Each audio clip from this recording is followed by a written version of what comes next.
Hello and welcome to Round Robin. I'm your host, Robin McCormick with the City of Hampton. And today we are going to offer some tips for anyone who needs to hire a DJ for a special occasion. My guest is Chris Kepics with Digital DJs of Hampton Roads. Welcome. Thank you very much, Robin. I appreciate being here. So this is an interesting thing. It's your business, but you're going to give us some sort of insider tips about what to look for. Yes. There's a lot to think about when you hire a DJ for your wedding, because of all the gigs that DJs do, weddings are the most complex. There are the most steps involved. There's a lot of orchestrating certain songs that need to be played at very specific times. We're going to go over that today. Okay, so what kind of, I'm a bride, I've never done this before, or I'm a parent getting ready for a bat mitzvah or bar mitzvah or anything like that. So what kinds of things need to be covered? Where do I start?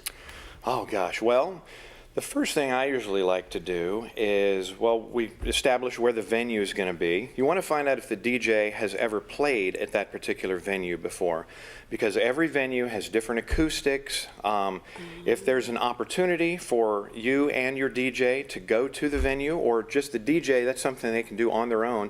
Meet with the coordinator, go to the venue, check out the sound space, try to figure out where they're going to be set up, what's going to be the best sound, set up their speakers and everything. And then we usually go over song selection. I use the internet there's all kinds of great sources on the internet that go over sort of like the most popular songs played at weddings. Some brides aren't into all the super popular stuff. They want to go a little offbeat, which is fine. I give them this huge list though of like 200 plus songs, and I say, look through these. These are the currently most popular songs that are played across the country at weddings, and then I usually just have them check off. Yeah, I like this one's great. This one's great. This one's a no play for sure. I hate the cha-cha slide or whatever it might be. Yeah. You have to go over that with the bride. Is line dancing okay? Are there any songs that you would really rather not be played? Some songs too, if you're doing like a wedding where two people are falling in love and getting married, some songs, if you listen to the lyrics, some people love songs, but they've never listened to the lyrics before, and they're about breaking up or cheating. Like, you wouldn't definitely want to play that one song, Before He Cheats. That's right. Not a wedding appropriate song, But the DJ. So at the venue, you also have to think about electrical load, where you're going to put your speakers, absolutely, that kind of thing. Absolutely, sure. You want to find out if the venue has some sort of backup generator, if you are getting married out in the middle of a field or on a beach, which would seem to me to be a nightmare for DJ equipment and all that sand. But, a generator's a possibility. We happen to work with a very quiet generator that can operate all of our equipment. That's amazing. Yep, and sure, the amps that you're going to be using, sometimes the venue needs to know that. You want to make sure you're plugged in the right power outlet. You want to be prepared in case of power loss. I'm actually doing a wedding this weekend in North Carolina, which is right in the path of this storm. Hopefully there won't be any issues. I expect to be dealing with rain, but you just want to be prepared for all that. And so the song list, we've covered that, but people often, especially at a wedding, want particular songs played at particular times. Sure, there's specific, you'd be surprised if you go on the internet, you can look up these songs. There's cake cutting songs. There's dozens of cake cutting songs. There's bouquet toss songs. There's garter songs. There's some people will lift the bride or groom up on a chair and dance them around. There's a specific song for that. There's a specific song for introducing the bridal party, getting them in. And if you're talking with your DJ, DJs know about all these songs, and they can help you out. Don't let your DJ say, hey, pick a cake cutting song. I don't know a cake cutting song. You're the DJ. Do some research. I'm going to leave that up to you. A lot of brides will leave it up to the DJ's discretion, because even if they come up with a list of songs they want played, that's probably not going to cover the entire 4, sometimes 5, sometimes 6 hour reception. So you leave it to the DJs. Hopefully you trust your DJ enough to fill in those gaps and play appropriate music. And speaking of appropriate music, there are songs out there that aren't that appropriate. They're great party starters. They get that dance floor packed. But some of those songs, most of the time your DJ is going to have the clean version of just about every song, which we do. And if not, and somebody really wants to hear that song, play it later in the reception, after Grandma and Grandpa have left, after all the kids have gone, because usually those last hour or two of the reception is where things get wild, and you can kind of get away with that. But again, use your discretion. Let the DJ use his discretion. Well, now the DJ is also the person with the microphone Yes. at a wedding. Yes. So do you, introduce, is it something that DJs do to introduce the bride, to tell people to stand, or to, Oh, yeah. introduce a particular Absolutely. song or a toast or something? Yeah, DJing a wedding is a lot more than just standing behind a table and pushing a button and playing a song. You are the MC. You're the host, pretty much, of the wedding. You're letting the entire party know what's happening, when the bride and groom are coming in. You're introducing the wedding party. You're announcing toast. Hey, it's time to cut the cake. Hey, the food is available. If it's like a buffet, table 1, table 2 can go up now. There's a lot involved, and you have to coordinate with the wedding coordinator, if there isn't one, then somebody there who sort of knows what's going on. And weddings change all the time. You've got to be able to adapt and improvise.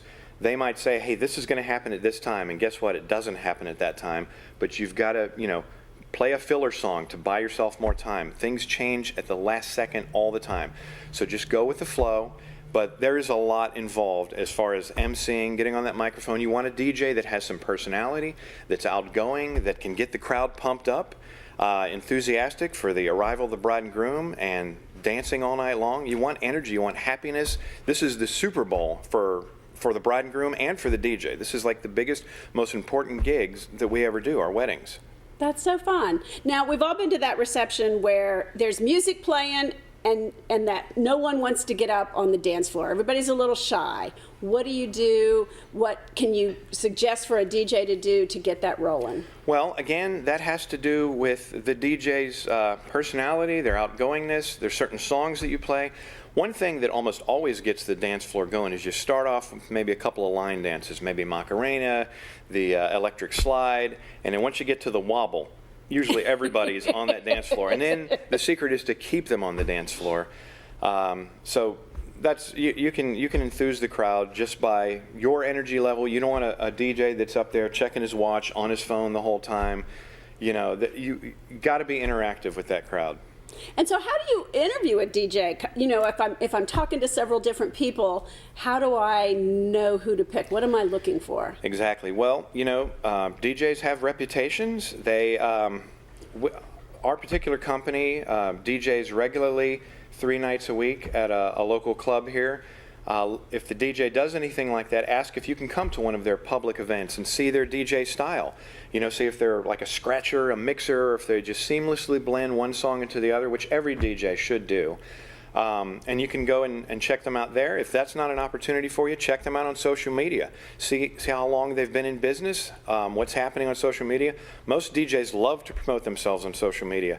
So if you can go to their website or their Instagram or Facebook, see what they're up to. It's great to see little clips of the crowds dancing and just their style of mixing music. And it's great to meet with the DJ in person so you can get a sense of their personality and how they interact with people, or at least do a Zoom call or some kind of face-to-face where you can actually see the DJ and talk to them.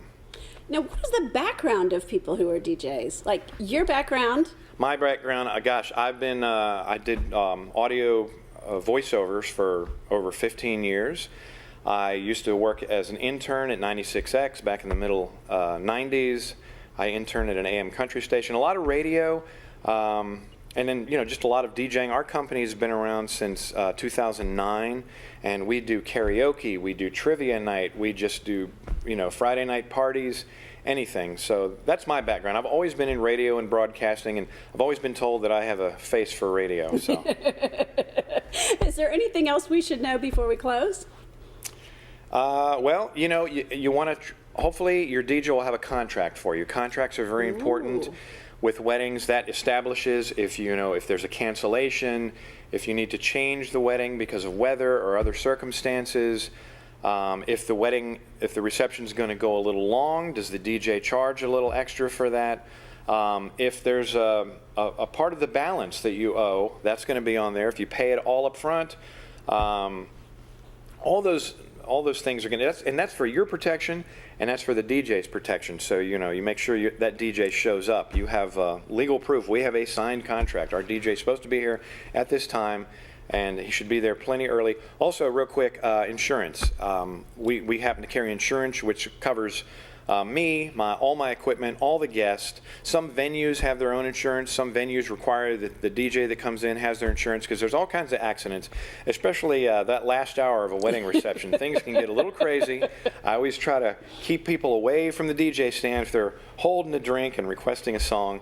Oh, and you also want to go over with your DJ. He's going to ask you, how do you feel about song requests? Because sometimes there'll be some maybe slightly intoxicated guest that comes up and requests something that might not be appropriate. So that's something else you want to go over.